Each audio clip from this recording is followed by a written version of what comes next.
Sandra Mutambanengwe is a mom, is an accountant, but above all, she's a warrior. A woman who has faced health battles that have often thrown unexpected punches, which would have left many of us down for the count. Cancer, a stroke, and a number of operations after. Stronger than ever. It's my pleasure to introduce to you, Sandra.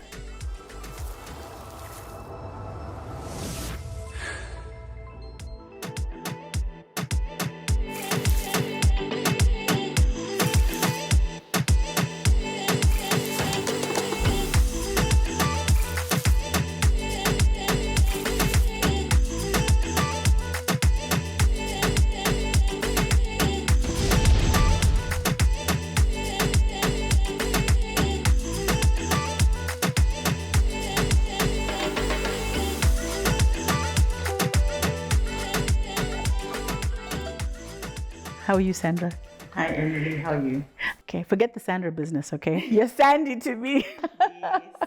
So a warm welcome to EN, Sandy. Thank you so much for having me. And one of the things I just didn't say in my intro is that we go a long way back. We are schoolmates, and it's just, it's an aha moment for me to look back in our past and to be able to be blessed to have this opportunity to sit down and actually look back many years, we won't say how many decades ago, and look back on our past. But that's not why you're here. Sandy, the last time we reconnected, you really shared a very deep story. I think it's been the past couple of years, some of the health challenges that you've been facing. And the reason why we're bringing you on to the EN show is because I think health is one of those things that many people procrastinate about. You feel probably a lump in your breast.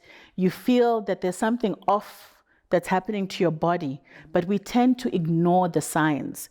And then when we want to go to the doctor, we find either it's too late or it's progressed, and you start having to battle for your life. Now, what have you faced in the last couple of years? It's been a lot. I know. It's been a lot, and actually, let me start recently. I had surgery in August last year. What was supposed to be a simple appendectomy. Went in for surgery, came back. Instead of a tiny wound like this, I ended up with one long cut down the middle. Wow. And I remember, you know how you get into hospital and they give you that form to fill in? And so the nurse who was preparing me for surgery says, okay, so have you had surgery before? And you know when you get to a point where that actually becomes embarrassing? And she says, okay, how many? Oh my gosh. And I'm pretty sure she expected me to say, one. And then you're counting until you almost run out of fingers. So I said to her, well, this is number 8. So she goes, what do you mean number 8? Wow. And so she says, okay, what are they? And you know, when you start listing them, you sound crazy even to yourself. And say, look, there are people who've actually never even had one surgery. How am I saying, well, I've had a myomectomy, that's to remove fibroids, and then I've had 2 Caesars, and then I had a hysterectomy, and then a double mastectomy. She looked at me and she said, are you sure? Like all those. And you're still standing. Still standing. Not sitting, but standing. I think for me, let's get to the very beginning. Mm-hmm. You found out that you had cancer. Mm-hmm. Was that the first health situation that you were facing? Maybe health scare. Health scare. Okay. Yes, because the first was the fibroids, but when they took those out, I thought, at least we're sorted. So fibroids are very common to a lot of women.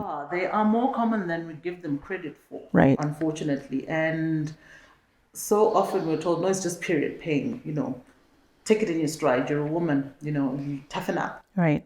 And unfortunately for a lot of people, by the time it becomes a big problem, it's already too late. Yeah. So you find some people have fibroids that start off as like 2 centimeters or whatnot, until it grows to be sometimes as big as a whole baby. Yes.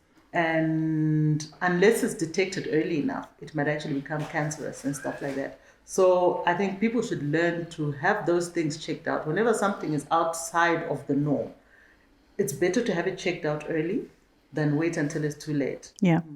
And so I know that the issue of fibroids, you're right to say that it's something that we really belittle. We don't put a lot of spotlight on it. There's a lady that I know who was struggling while she was pregnant with her fibroids. And I remember her telling me that, Emily, the fibroid is actually growing at the same pace as the baby. Definitely. And for me, it was like, excuse me, what is that? Visibly, her stomach was maybe even twice as large.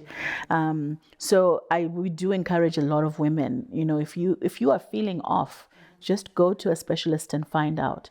But then after fibroids, you got them taken out. Yes. Did you ever expect that you would stumble upon a possibility of having cancer at all? Did you have cancer historically in your family?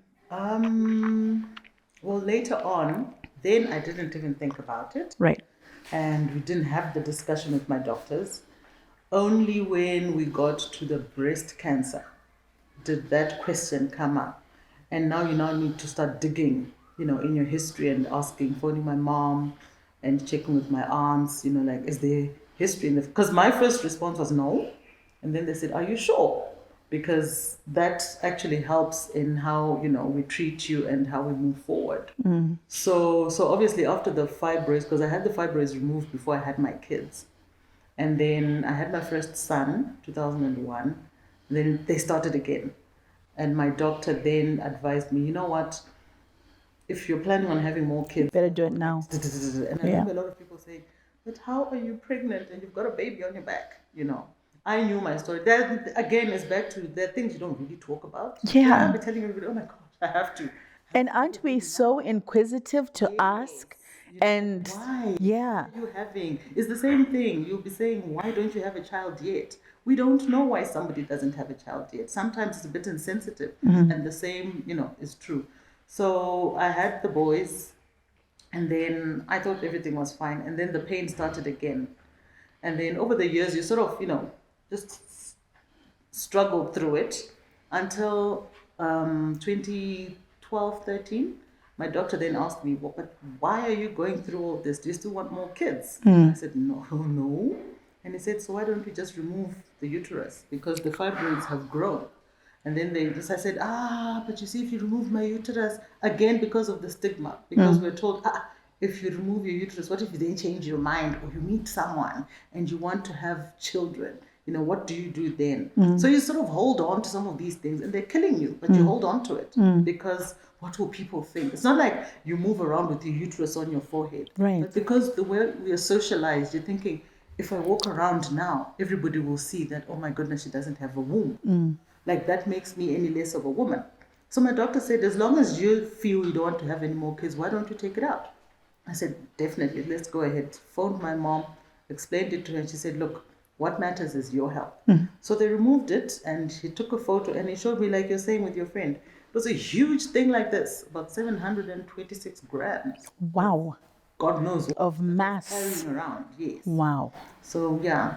And so you're spot on the stereotypes of women having hysterectomies. I think there is a thought yokuti akakwana, and you get into your marriage and maybe even issues that are private with your spouse may even change because you don't have a womb. Did you ever think about, your future relationships in that not necessarily you don't want to take it out, but how would it affect you from an emotional, from a physical point of view in a relationship with someone else? I did have that discussion with my doctor. The reason I did that is I've had family and friends who have had, to walk that journey, and they've had problems with their partners where somebdy says, Sakamanje, tinita kutasi. Do you understand? And we're not talking of people who don't know, who are not enlightened. Educated people. Educated Yep. Educated women And you say, but what biology did you go to school and learn? If you're saying Sakamanji Tirupita, say. But I did have that discussion with my doctor again, and you ask. For a lot of people, again, they tell you, but that's sensitive information. You know, but I asked this man and I said, okay, fine, doctor, what does this mean for me as a woman? And how does that affect me sexually? Right. What will happen if you remove this? Does this mean, I mean, I've heard people say, no, everything will change. You know, you won't be able to enjoy it and whatnot. And that scared me because for me, I told myself, but I'm still young, you know, what then? So are you telling me for the rest of my life? That's it. So my doctor explained it to me and he said, no, look, and he laughed and he said, a lot of women don't even ask that question because automatically they conclude, once I have a hysterectomy, That's it. that's it.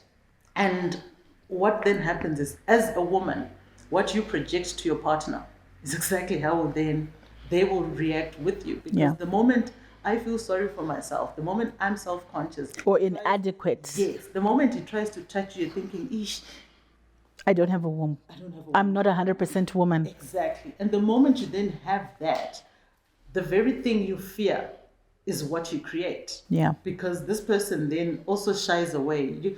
Because ultimately you're rejecting them. They're reaching out to you and you're rejecting them. And yet the whole time you're actually thinking, no, you see, he's rejecting me. But it's the other way around. So as women, we need to have those conversations and say, no, look, it doesn't change who you are. Talk to your doctor, have the discussion and ask those questions. There's nothing embarrassing about having that discussion because only then can you then go and explain to your family, because it's something that affects not just you, your partner, your children and whatnot, depending on what sort of cancer we're talking about.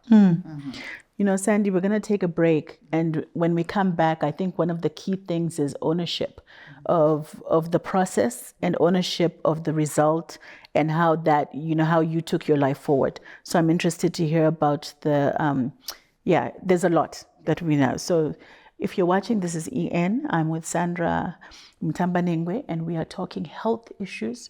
We are talking about women making strong decisions for the fight for their own health. Stay tuned for more. See you soon.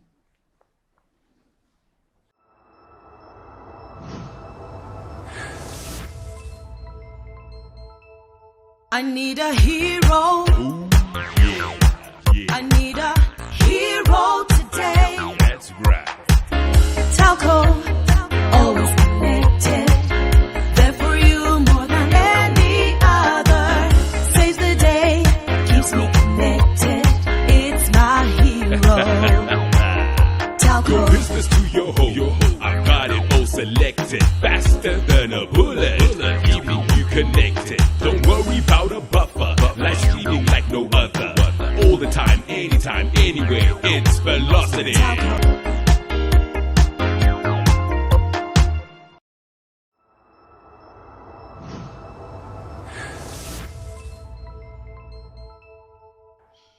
Welcome back to EN, and today I'm with Sandra Mutambanengwe, and we are talking health issues. So Sandy, we were talking about the fact that, you know, women have to own the conversation when we are looking at our bodies. I think we need to actually fight for our bodies and be advocates for them. But so you had your hysterectomy done. And after your hysterectomy, so you had fibroids, then hysterectomy. And then life went on for you. And then life went on. And 2015, I think like we all do, you know, sometimes before you go to bed, you grab your phone or your laptop or your tablet and you're scrolling, you know, on Facebook, Instagram, Twitter and whatnot. So I was scrolling on Facebook and there was a story that I read. One of my friends posted about her friend who had just passed on due to breast cancer. And she was writing on behalf of her friend because she said, my friend asked me to share her story so that it might help someone. And I remember the first time I saw that story, I think I started reading part of it and it just shattered me because it was speaking about how she lost the battle and left behind 3 kids, with the youngest being a couple of months, maybe 3 months. And as a mother myself, just reading that. You know how sometimes you read something and no, this is too much. I Yeah. stopped. Yeah. I think I kept that story for 2-3 weeks without reading it and finishing it. And then again, similar night, similar situation, I read through the entire story. And this woman was talking about what she did and what she went through and how she ended up bleeding and whatnot. Her breasts were bleeding and all sorts of things. Wow. And so she was now encouraging women, go for tests, test yourself, squeeze your nipples, try and see. So as she's saying all this, you're reading, but you don't keep it like it's a story. Right. It's a sad story, but it's not my story. Yeah, and you're divorced from it because it's like over there. Oh, this is so sad. It's heartbreaking, broke my heart. But you know what? Tomorrow I'm going up, getting to work, life goes on. Next morning I was taking a bath. And when you read something, it's at the back of your mind. So I said, let me try. So I did the whole, let's test for lumps, felt nothing. Again, I'll say it. I was just doing it because I read about it. Right. The same way we say, no, do this and do that. To me, it was just a story. Right. So did the squeeze. Lo and behold, one side was fine. The right side, not so fine. And I thought, nah. Must be a mistake. Must be a mistake. Did it again. There was blood on the right side. Again, told myself, I think I'm seeing things. Finished my bath, went to work, business as usual. Poker face, continued, went through my day, told nobody. Came back in the evening, took a bath, same thing. Next morning, so this is now the third try. Wow. Same thing. And I said, you know what, let me go see my doctor. Went and I spoke to my doctor and I explained, this is what I saw, blah, blah, blah. I said, okay, let's see. Tried it again. Now I could see his face. This is the GP. Yeah. So he's got this horrified look on his face. And I'm thinking, then, Yeah. What should I be doing if So he says, let me refer you to someone. And he referred me to a specialist. Went and I saw the surgeon and I explained what's going on. And from that moment, what I've realized, this is a very fast disease. And fast in the sense that the moment there's any suspicion, everything happens so fast. because obviously time is of essence. Right. Everything happened so quickly. It was a whirlwind. Next thing, I'm going for tests. I'm going for an MRI. I'm going for mammogram. It's all happening. And again, I told myself, you know what? I don't want to have people panicking. Kept it to myself. I didn't tell anyone. Went for my test. You went for all of these tests. You didn't tell a single soul. Quietly, yes. Wow. Then after the test, I told my friend, and I told her, you know what, she's, friends who become family. She's my sister. So I told her, look, this is what's happened, and I need to go for further tests. And now I needed to go, because for a biopsy now, they needed to go in for a cut, remove a piece, take it for test and whatnot. The procedure is that. Now, of course, I had to tell them. So I said to her, no, you know what, give me a few days for me to process this, because the moment I phone home and tell them, I'll have questions. Say, what is it? What did you see? What happened? And I wasn't ready for that. So I said, So I spoke to my doctor and I told him, okay, give me a week to process. After a week, I'll process. I'll tell my parents. I'll tell my family, and then, we can come up with dates and whatnot. And that's what I did. Went for a week, really processed again, going to work every day, like nothing is wrong, You come back home, you're torn. When you have a nervous giggle, where sometimes you laugh, not because it's funny. But you laugh because it's so uncomfortable. It's like, what is this? Right. Like, how did we get from this to this? Yes. How did we get to the MRIs? Were you angry though? Did you get a moment where you were angry or even angry at God to say, why me out of everyone? Why me? Why me was never really an option. Growing up, my mom always used to say, but who? Which is true. And it's something that really stuck in me. Right. And how we were raised, my sister and my brother, we never had the option of why me because of that teaching. Aseani, udoti zvitirwani. Ukanzi naMwari nhongedzera kuti What are the Emil? Ajit. Yes. And because of that, you'd get to a point where, you suck it up. Yeah.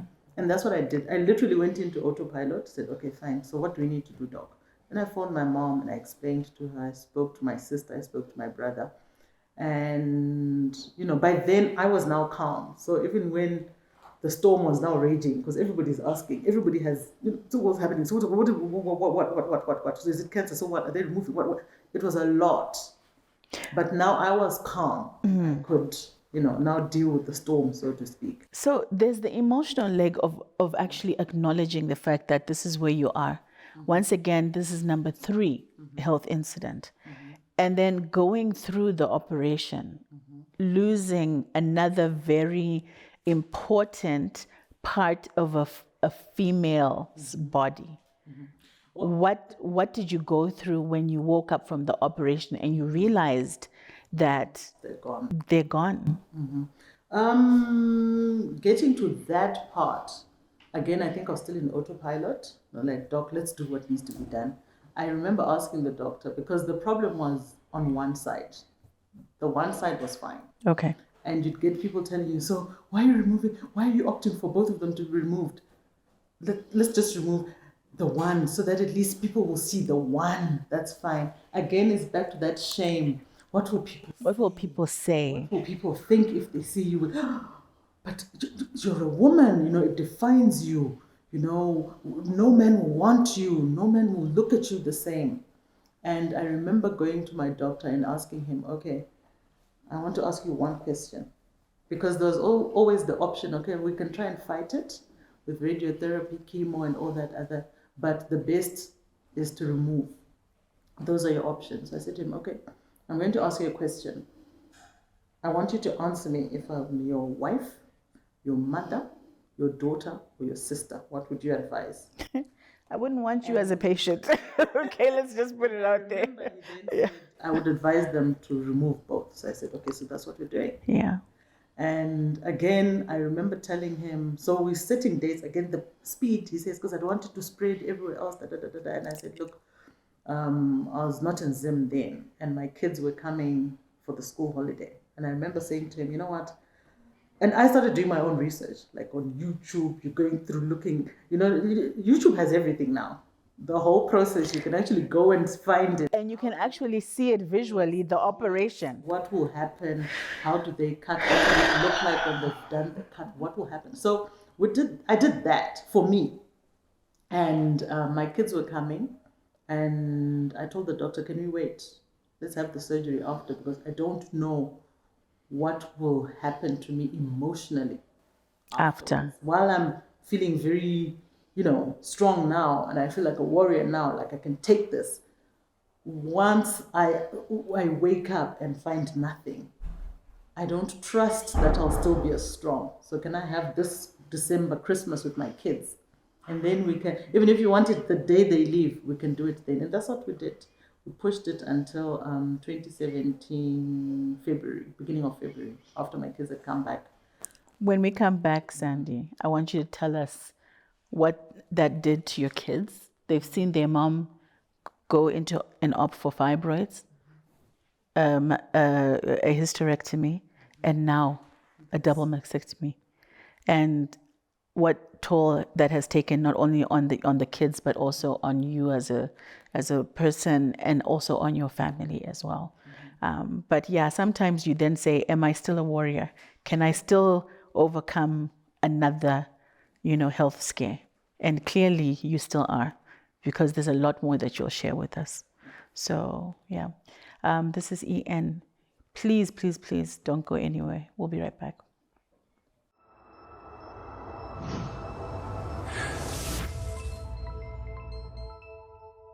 My name is Tanaye, and I am a freelance writer, blogger, and a social media content creator who's slowly moving into video creation for YouTube. I've been writing for the past 3 years, and to be honest, I've enjoyed the experience. I enjoy it because I get to work from home. I get to work from awesome cafes around town. I get to work from parks, wherever I really feel the inspiration can come from. Broadband has helped me because it has made my life a lot easier, because I get to interact with a lot of cool and awesome people that inspire my work. I'm living in the moment. Are you? Pan 5.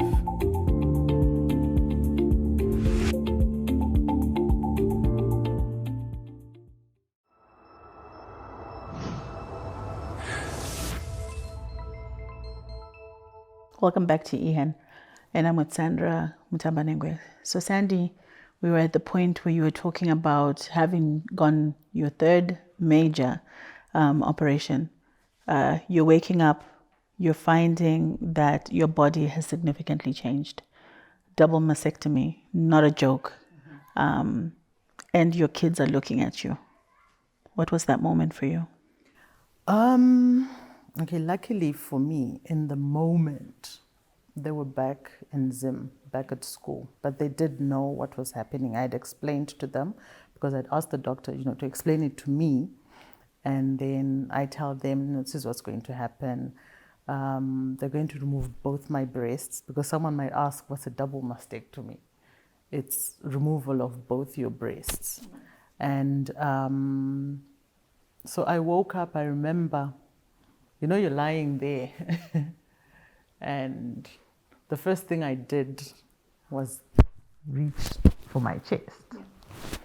And I think the last time I was that flat-chested was in primary school, perhaps. And I remember being afraid to go to the mirror.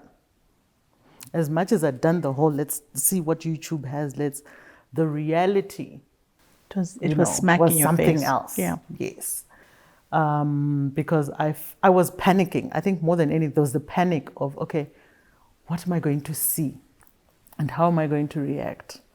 So I remember going into the bathroom, and my mom wasn't able to come, but my dad was there. But I now needed photos to send to my mom to calm her down, because obviously, you know how it is, when you're not there, you always think the worst. Oh, absolutely. So I went in to the bathroom. I remember taking off my night dress that I had on, and there were still bandages. So at least it wasn't, but still, just the reality. And there were tubes, because they had to drain. You see, obviously, maybe how, to give a short, explanation. They have put incisions, both sides you have incisions, then they just remove the breast tissue, cut off excess skin, and then, they suture that up. So you have two slits, so to speak. But now, because there was tissue there's now a vacuum. So they had to put drains in, and I had those for about 6 weeks. And so now you're waking up to tubes coming out that are draining fluid and blood and whatnot. And you now need to carry these little things around you, until it clears. Until they're happy that, look, at least if we get to 20 milliliters, then it's fine, we can remove them. But the first few days, maybe a couple of weeks, you'd still fill that whole thing up, With fluid. Yes, and then you drain that, and you're supposed to, measure with the syringe and write that down. And so already, over and above what you're dealing with mentally, you still need to be focused enough to still make a note of, okay, this is what happened. And then, so it was a lot.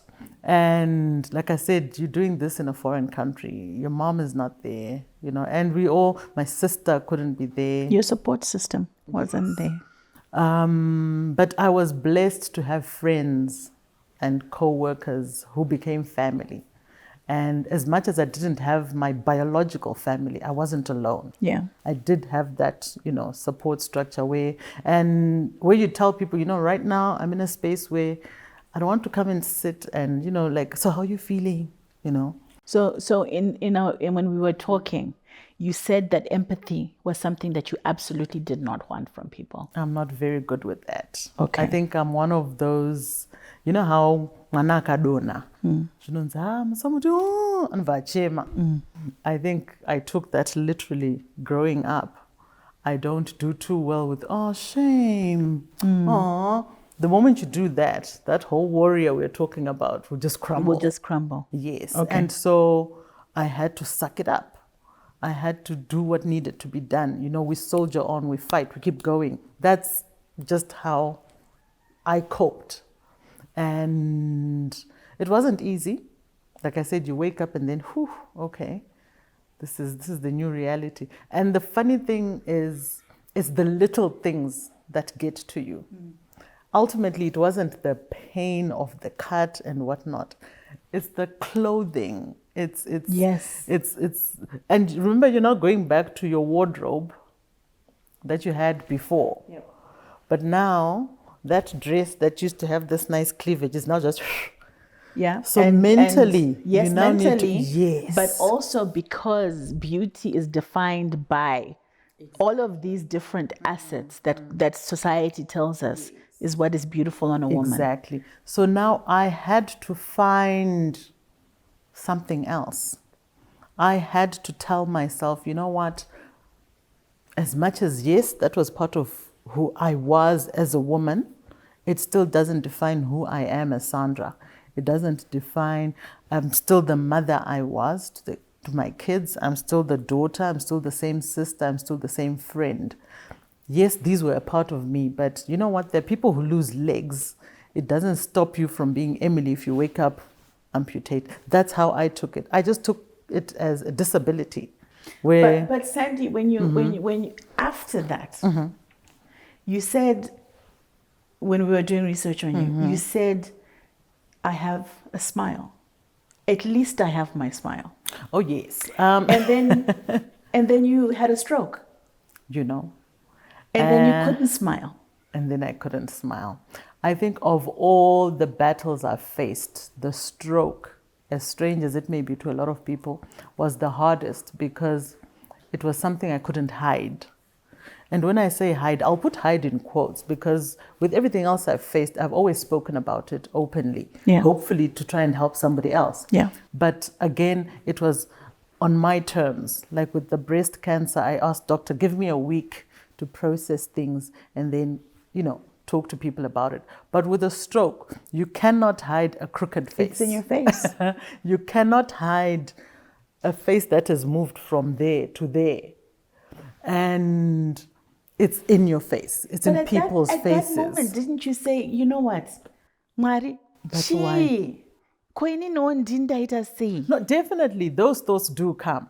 I did get to a point where, like I said, that morning I woke up and your face is not your face. You actually have to speak to convince yourself that that person looking back at you is still me. And I remember laughing. You know when you have a stupid laugh, like I was saying, the nervous giggle. Yes. But your face is not here. It's here. And you can't cover this. This I could cover. This I could cover. Yeah. I cannot cover my face. Cover your face. I cannot keep it from the next person until I was ready. Yeah. Because it hit me and everybody else smack at the same time. And I struggled with that. I struggled with a lot because you know how you always say, you know, so-and-so has a trademark smile, trademark laugh. I think I've always been somebody who smiles and laughs from her high way school. Through things. From high school. And now I couldn't. And when I say I couldn't smile, literally could not because my face would not move. And you try and smile. Like you go there. So your mind is saying I'm smiling, but nothing. And that was really hard for me. And it scared me. Because you were not in control. Yes. And like everything else, I could say, okay, let's do this, doc. Okay, now I'm ready. This was, you know, it was almost like, you know, in a fight, in a match, you've gone through round 1, round 2, round 3, and the devil has come and said, you know what, fine, let's take it away. You think you're clever. This whole time you've been trying to cover these things, these battles that have been throwing in your face.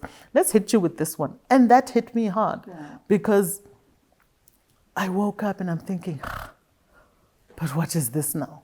You know. So Sandy, I know that you then had another follow-up of, for me, it's not about counting the number of instances that you've been in hospital. But I think the reason why we are focusing on this show is because it's important for people to understand that if you find something wrong with yourself, you need to go and get it checked. Fight for yourself. Choose you.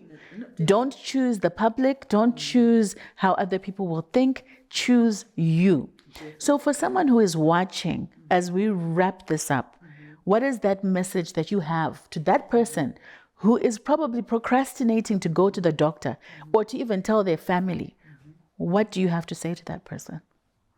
Well, I will say, don't wait. I will say, choose life. I will say, choose love. When I say choose love, I chose my sons. I fought for my children. I think more than I fought for myself. Right. Because I told myself, you know what, I may give up and then just say, you know what, this is too much, Marinda Net. I cannot do this anymore. But what about my children? So find whatever it is that you need to fight for. Find whoever it is that you need to place in your mind's eye. My kids were the finish line, so to speak, of whatever race I'm always facing. I always take these battles, they hit you from nowhere. I always take them as a race. And for anybody who has ever been, in athletics or whatever, any sprinter or long distance, how many times have you seen someone going, ha, ha, ha, ha, ha, but actually just focusing on the finish? For me, that is always my two boys. Yeah. And each time I feel like, oh my goodness. So whatever it is you're facing right now, whatever it is you feel I cannot share with anybody, have a finish line, whether it's your parents, whether it's your children, whether it's your siblings, whether it's just you, place yourself at the finish line and go towards that. Everything else is noise. Sandra Mutambanengwe, it has been a pleasure to have you on the EN show. I am deeply honored that you are sharing your story with us and millions of other people in Zimbabwe. I'm shaking as I sit here because I know that someone who is watching will make the decision to fight for themselves and to see their finish line and to determine what that is and to go and actually get help. Ladies and gentlemen, this is EN. And once again, we are sending love and light your way. Please reach out. Go and get yourself checked. See you soon.